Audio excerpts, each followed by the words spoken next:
don't forget to hit that subscribe button. Disney. Finding Nemo.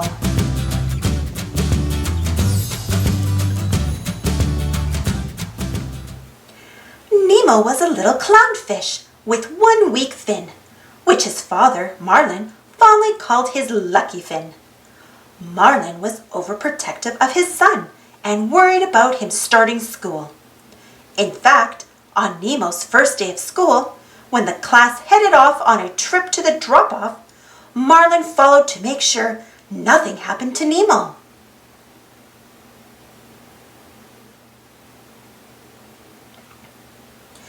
At the drop-off, Nemo sneaked away with his new friends. When they dared Nemo to swim out to a boat anchored overhead, Nemo hesitated. Then Marlin arrived and scolded him. Nemo, embarrassed in front of his friends, defiantly swam to the boat when his dad wasn't looking. Suddenly, he was caught in a net by a diver and taken away in the boat.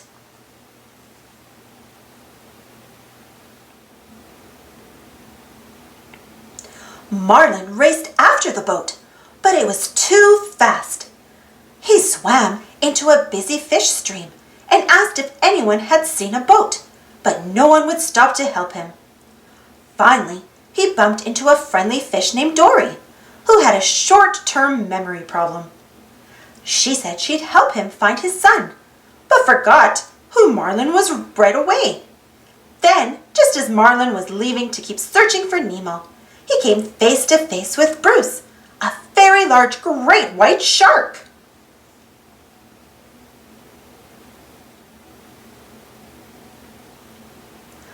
Bruce took Marlin and Dory to a Fish Eaters Anonymous meeting.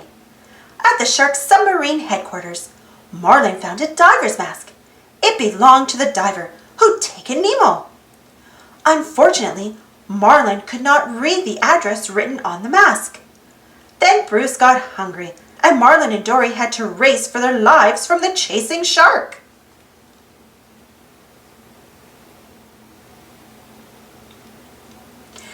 Meanwhile, far away in Sydney, the diver had put Nemo in a fish tank in his dental office.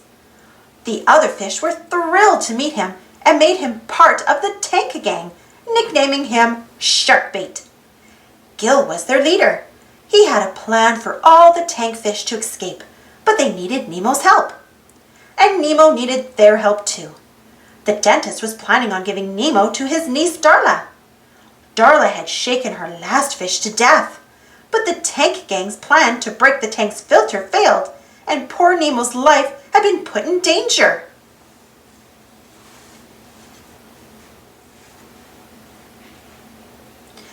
Back in the ocean, Marlin fought off a hideous anglerfish in the black depths of the ocean, while Dory read the writing on the mask.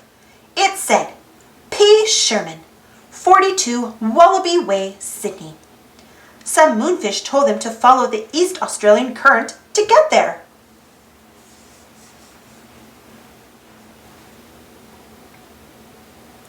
On the way, Marlin and Dory were surrounded by hundreds of jellyfish, and Dory got stung. Marlin heroically pulled her to safety, but not without getting stung himself.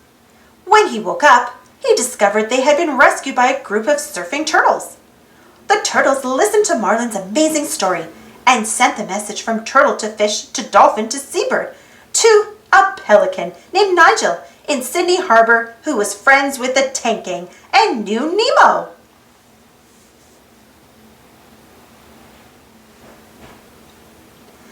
Nigel flew to Dr. Sherman's office and told Nemo the good news.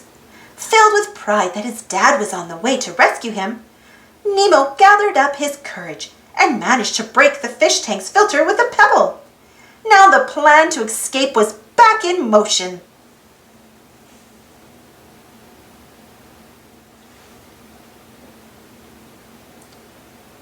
Dory and Marlin caught a ride in a whale's mouth all the way into Sydney Harbor. But when they got there, a pelican snapped them up in its bill for breakfast. Luckily, Nigel the pelican came to their rescue just in time and flew them to the dentist's window. Marlin saw Nemo in a plastic bag full of water, belly up.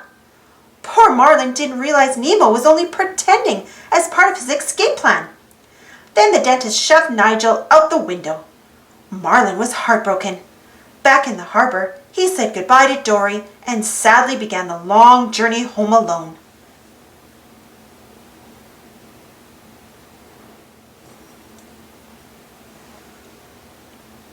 Nemo's escape was not going according to plan.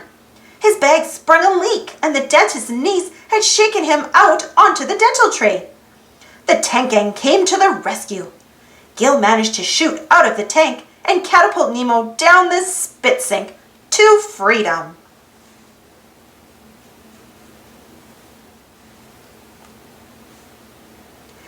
After making his way through the rapids at the water treatment plant, Nemo splashed into the ocean and met up with Dory. When she finally realized who he was, Dory helped Nemo find Marlin, who had swam into the fishing grounds. Marlin was delighted to see his son, but the celebration was short as Dory got caught in a giant fishing net. Convincing his father that he knew what to do, Nemo bravely swam inside the net and encouraged all the fish to swim down and break the net. The plan worked.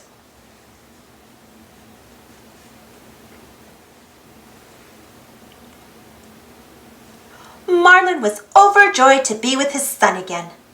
A few weeks later, safely back at home, Marlin and Nemo rushed to the schoolyard. Marlin knew at last that his son could look after himself. Before Nemo swam off with his class, he came back to give Marlin a big hug. "Love ya, Dad," said Nemo. "I love you too, son," said Marlin. The end.